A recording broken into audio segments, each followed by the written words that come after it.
Jesucristo es sin duda un maravilloso ejemplo. Y Jesucristo incluso fue un gran maestro.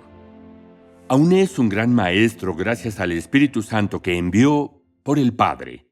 El Espíritu Santo, gran maestro. Pero Jesucristo fue y es mucho más que un gran ejemplo y un gran maestro. Este salmo, por cierto, me trae buenos recuerdos en lo personal porque me hice cristiano en la secundaria a los 16 años. Yo quería testificar, dar testimonio, estaba en clase de inglés y teníamos que memorizar una obra de literatura clásica y decirla de memoria frente a la clase. Elegí el Salmo 24. Aún recuerdo, al pararme ahí, traté de ser intenso, de ser dramático, traté de comunicar el sentimiento que hay aquí en este salmo. Hay mucho sentimiento. En principio, esto que dice me trae muchos recuerdos porque recorrí ese proceso. El Señor de la tierra y todo cuanto hay en ella, el mundo y cuantos lo habitan, porque Él la afirmó sobre los mares, la estableció sobre los ríos. ¿Quién puede subir al monte del Señor? ¿Quién puede estar en su lugar santo? Luego David respondió: solo el de manos limpias y corazón puro, el que no adora ídolos vanos, ni jura por dioses falsos. Admito que, al decir este salmo, como joven que viene a Cristo, no entendía todo lo que está implicado aquí. Aún me confundía la fe y las obras. En principio, si queremos interpretar, estar en presencia de Dios, se tiene que explicar el hecho de que nos vemos perfectos en Cristo por el don de Cristo que recibimos por la fe. A la vista de ese don, nos ve perfectos, pero a la vista de ese don, quiere que seamos dignos de ese increíble llamado en Cristo. Quiere que tengamos manos limpias. Como creyentes es simbólico, obviamente, de pureza, que tengamos corazón puro. Algo que aprendí parado ahí ante la clase y recitar de memoria es que en verdad quería dar testimonio y quería tener un corazón puro. Sí quería. Al correr los días y los años empecé a entender mejor todo lo que se ha dicho aquí. Pero hay otra cosa interesante sobre este salmo. Los rabinos creen en realidad que este salmo, y al estudiar la historia judía concluyeron que se usaba en la adoración por los judíos el primer día de la semana, que sería nuestro domingo. Entonces, significa que cuando Jesús fue a Jerusalén montado en un burro, el pueblo tal vez estaba cantando este salmo.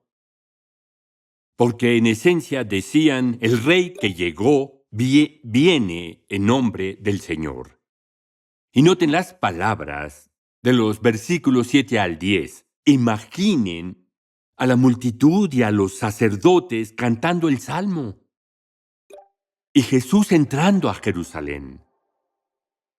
Eleven puertas sus dinteles, levántense puertas antiguas, que va a entrar el Rey de la Gloria. ¿Quién es este Rey de la Gloria? El Señor, el fuerte y valiente, el Señor, el valiente guerrero. Eleven puertas sus dinteles, levántense puertas antiguas, que va a entrar el Rey de la Gloria. ¿Quién es este Rey de la Gloria? Es el Señor Todopoderoso. Él es el Rey de la Gloria. Los sacerdotes estaban cantando sin entender en realidad totalmente al Mesías, porque después lo rechazaron como Rey de la Gloria.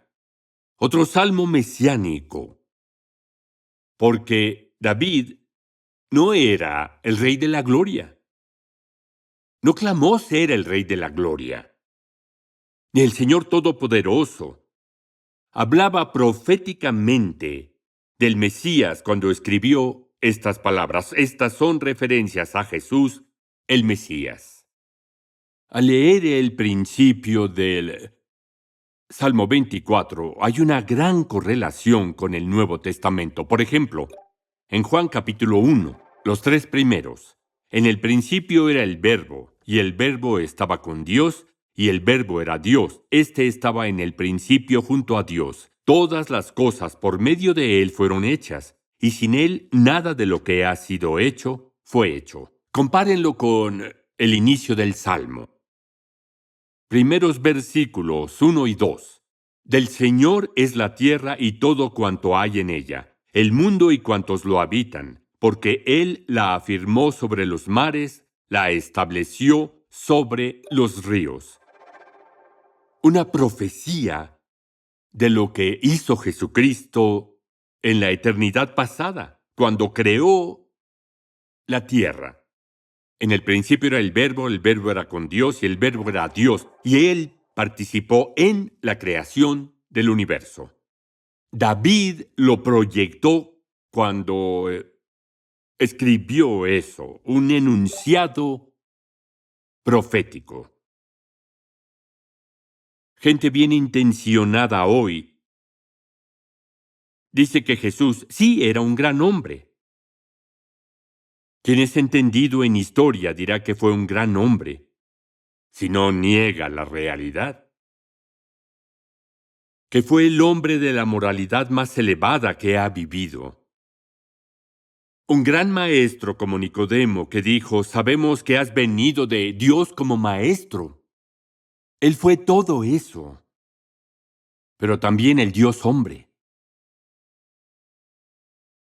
Así se lee en Juan, sigue con el versículo 14 de Juan.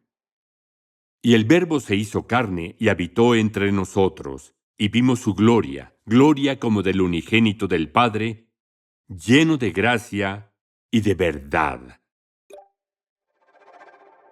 Era Dios y hombre, Dios perfecto, hombre perfecto. Gran misterio, pero cierto. La pregunta, ¿cómo podemos presentar persuasivamente al Señor Jesucristo como el perfecto Dios y hombre? La respuesta es dejando que la palabra de Dios esté en el corazón. Por eso Juan decidió escribir. Si recuerdan, al final de su evangelio dio el propósito de escribir este evangelio. Hizo además Jesús muchas otras señales o milagros en presencia de sus discípulos, los cuales no están escritas en este libro. Hablaba del libro de Juan, y hubo 7 milagros importantes que se registran para demostrar que Jesucristo es Dios, y eso se lee. Pero estas, las que se incluyen en este evangelio, estas 7 en especial, se han escrito para que creáis que Jesús es el Cristo, el Hijo de Dios, y para que creyendo tengáis vida en su nombre. En una época tuve un severo período de duda y desilusión, y entonces pude entrar a un estudio del Evangelio de Juan con el Dr. Merle Tenney en el posgrado de Wheaton. Era lo que yo requería al estudiar el Evangelio de Juan, porque dudé de la realidad del cristianismo, de la realidad de Jesucristo y de quién es por la desilusión en mi vida. Al estudiar la palabra con este hombre piadoso, mi fe se restauró. Estabilicé mi fe, crecí en mi fe, y uno de los milagros registrados, de hecho, es el 6º milagro del Evangelio de Juan. En Juan 9 habla de un ciego. Lo escribió ahí porque en ciertos aspectos, recuerdo que el Dr. Tenney dijo, Juan 9 es una imagen, un retrato de todo el Evangelio de Juan.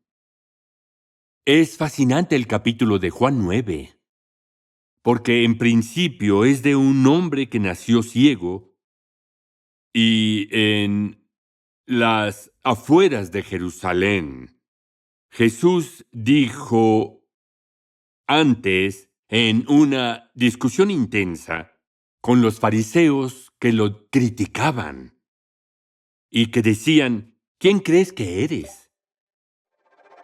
¿Llegaste antes que Abraham? Y Jesús dijo, les aseguro que antes de que Abraham naciera, yo soy. Sabían bien lo que Jesús decía. Jesús decía lo que decía Dios en la zarza ardiente con Moisés. Di que yo soy, te envió. Con esa palabra, yo soy, Jesús afirmaba que es Dios. Decimos, yo era, en pasado. Yo soy, espero ser. Jesús decía, yo soy, yo soy, yo soy. Sin principio y sin fin. Lo sabían. Y le lanzaron piedras. Él salió de la ciudad, sanó al ciego, lo envió al estanque de Siloé y al regresar Jesús no estaba. Y dijeron, ¿quién te hizo esto? Contestó, un hombre que se llama Jesús. Solo eso sabía. ¿Y dónde está? Yo no sé. Jesús se había ido cuando regresó, pero ya veía.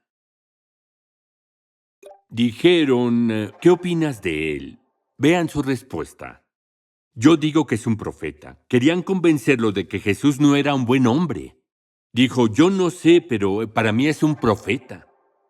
Causaron el resultado contrario, argumentando contra Jesús. Y él se dio cuenta. Les puedo decir que al final ellos solo dijeron, hay que expulsarlo de la sinagoga. Rechazaron a Jesús. Y él dijo, oigan, si este hombre no viniera de parte de Dios, no podría hacer nada. ¿Ven la progresión? Un hombre llamado Jesús, un profeta de Dios. Si preguntamos hoy, nos dirían, sí, yo creo que Jesús era un buen hombre. Lo era. Y más que eso. Dicen un profeta. Hasta el Islam, el Corán, dice que es profeta. Es más que un profeta. Otros dicen, bueno, vino de Dios. Se presionan y dicen, todos venimos de Dios. Solo que Jesús fue más de Dios, o tuvo más progreso en términos de ser como Dios.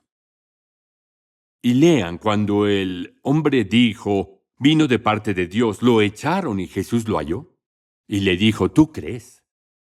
Señor, ¿quién es? Contestó, el que está hablando contigo, yo te sané. Y esto pasó. Creo, Señor, declaró el hombre.